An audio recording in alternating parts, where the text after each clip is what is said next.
10 subject হচ্ছে history. 2026-এ সামনে test রয়েছে এবং অ্যানুয়াল এক্সামিনেশন।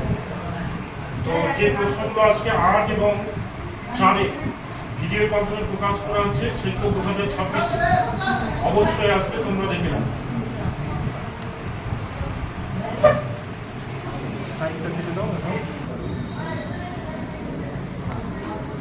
প্রথম যে মার্ক 8-এর প্রশ্ন যেগুলো 2026-এ আসতে পারে, তো প্রথম হচ্ছে মহাবিদ্যের প্রকৃতি ও চরিত্র।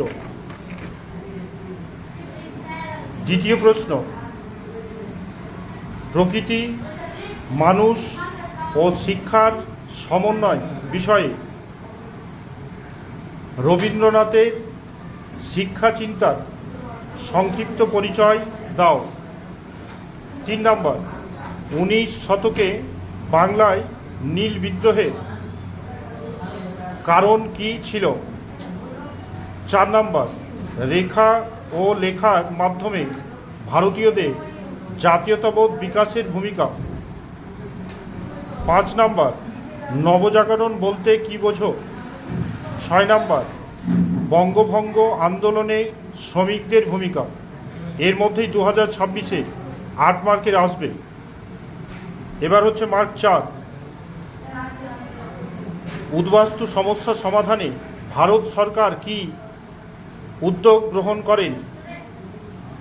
দ্বিতীয়, আত্মজীবনী এবং স্মৃতিকথা থেকে 1947 খ্রিস্টাব্দে দেশভাগ সম্পর্কে কি জানা যায়?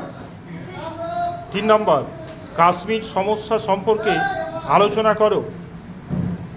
4 নম্বর, হায়দ্রাবাদ সমস্যা সম্পর্কে আলোচনা করো।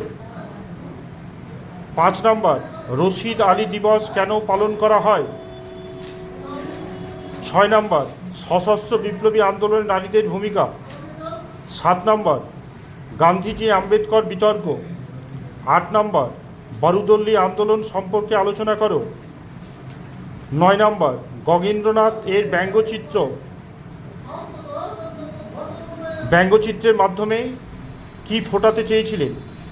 রামকৃষ্ণদেবের ধর্ম সমন্বয় সম্বন্ধে লেখো। গঙ্গা কিশোর ও উপেন্দ্র কিশোর রায়চৌধুরী মুদ্রণে ভূমিকা। 12, বিপিন চন্দ্র পালের 70 বছর লেখো আত্মজীবনী। 13, রবীন্দ্রনাথের জীবন স্মৃতি লেখো। 15, বামাবোধিনী পত্রিকার ভূমিকা কী ছিল? 16, ইতিহাসে খাদ্য তালিকার কি? খাদ্য তালিকা থেকে আমরা কি জানতে পারি?